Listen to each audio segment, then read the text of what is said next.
فأعوذ بالله من الشيطان الرجيم بسم الله الرحمن الرحيم إن عدة الشهور عند الله 12 شهرا في كتاب الله يوم خلق السماوات والأرض منها 4 حرم. فقال تعالى في مقام آخر ولا تقولوا لمن يقتل في سبيل الله أموات بل أحياء ولكن لا تشعرون. صدق اللہ العظیم. ہے عشق اپنی جان سے بھی زیادہ آل رسول سے، ہے عشق اپنی جان سے بھی زیادہ آل رسول سے، یوں ہم ان کا سرعام تماشا نہیں کرتے. روئے وہ جو منکر ہے شہادت حسین کا، روئے وہ جو منکر ہے شہادت حسین کا، ہم زندہ جاوید کا ماتم نہیں کرتے. حضرات محترم، سامعین با تمکین، حاضرین جمعہ، ہمارے ہندوستان کے اندر عام طور پر 2 طرح کی تاریخ، 2 طرح کے کیلنڈر، 2 طرح کے تقویم کا رائج ہے. ایک کا تعلق چاند سے ہے اور دوسرے کا تعلق سورج سے ہے. جس کا تعلق چاند سے ہے اس کو ہم اسلامی مہینہ کہتے ہیں، اس کو ہجری مہینہ کہتے ہیں، اس کو قمری مہینہ کہتے ہیں. جس کا تعلق سورج سے ہے ہم اس کو عیسوی مہینہ کہتے ہیں، انگریزی مہینہ کہتے ہیں.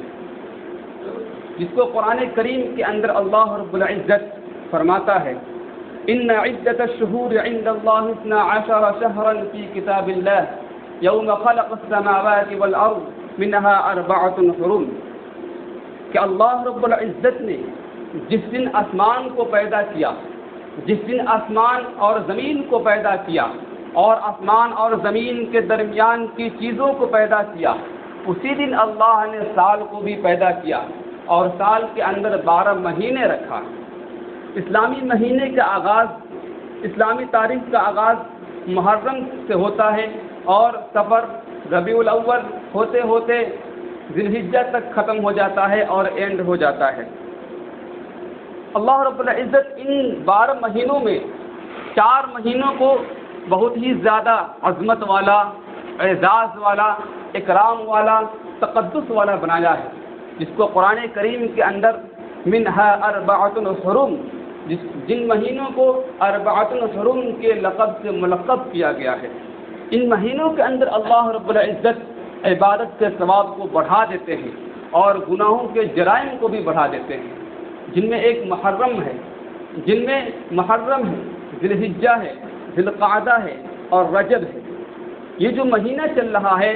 یہ محرم کا مہینہ ہے اور محرم کا آج 7ویں تاریخ ہے. یہ محرم اپنے اندر،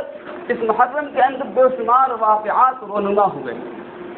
بے شمار تاریخی واقعات اس محرم کے اندر پیدا ہوئے. اسی محرم کے 10ویں تاریخ کو حضرت حسین رضی اللہ تعالی عنہ کو شہید کر دیا جاتا ہے. آپ علیہ الصلوۃ والسلام اس مہینے کے فضیلت کو بتاتے ہوئے اور اجاگر کرتے ہوئے فرماتے ہیں افضل الصیام بعد شہر رمضان شہر اللہ المحرم، کہ رمضان المبارک کے مہینے کے بعد اگر جو سب سے زیادہ افضل روزہ ہے وہ محرم کے مہینے کا روزہ ہے، جس کے بارے میں آپ علیہ الصلوۃ والسلام فرماتے ہیں کہ جو شخص محرم کے 10ویں تاریخ کو روزہ رکھتا ہے اللہ رب العزت اس کے 1 سال پچھلے گناہ صغیرہ کو معاف کر دیتے ہیں. جب آپ علیہ الصلوۃ والسلام مکہ سے ہجرت کر کے مدینہ گئے، وہاں آپ دیکھتے ہیں یہودی حضرات 10ویں محرم کو روزہ رکھتے ہیں. آپ علیہ الصلوۃ والسلام نے پوچھا تم اس دن روزہ کیوں رکھتے ہو؟ انہوں نے عرض کیا کہ اللہ رب العزت نے اسی 10ویں محرم کے دن اللہ رب العزت نے بنی اسرائیل کو، موسیٰ علیہ الصلوۃ والسلام کو فرعون کے ظلم سے، فرعون کے کرپشن سے، فرعون کے اتیاچار سے، فرعون کی غلامی سے اللہ رب العزت نے بنی اسرائیل کو اور موسیٰ علیہ الصلوۃ والسلام کو آزاد کرایا تھا، نجات دی تھی اور فرعون کو سمندر کے اندر غرق کیا تھا اور پوری دنیا کے لیے عبرت کا مقام بنا دیا تھا، جس کے خوشی میں موسیٰ علیہ السلام نے روزہ رکھا۔ اسی لیے ہم موسیٰ علیہ السلام کی اقتداء کرتے ہوئے ان کو فالو کرتے ہوئے ہم روزہ رکھتے ہیں۔ آپ علیہ السلام نے کہا ہم موسیٰ علیہ السلام سے زیادہ قریب ہے تمہارے مقابلے میں، اسی لیے ہمارے لیے بھی ضروری یہ ہے کہ ہم اس دن روزہ رکھیں۔ آپ علیہ السلام نے بھی 10ویں محرم کو روزہ رکھا اور اپنے ساتھی اپنے اصحاب کو حکم دیا کہ تم بھی اس دن روزہ رکھیں۔ بعض روایات سے یہ بات معلوم ہوتی ہے کہ رمضان کے مہینے کی روزہ کی فرضیت سے پہلے 10ویں محرم کے دن روزہ رکھنا فرض تھا، لیکن جب رمضان کے مہینے کا روزہ فرض ہو گیا تو اس کی فرضیت ختم ہو گئی اور یہ روزہ نفل بن گیا۔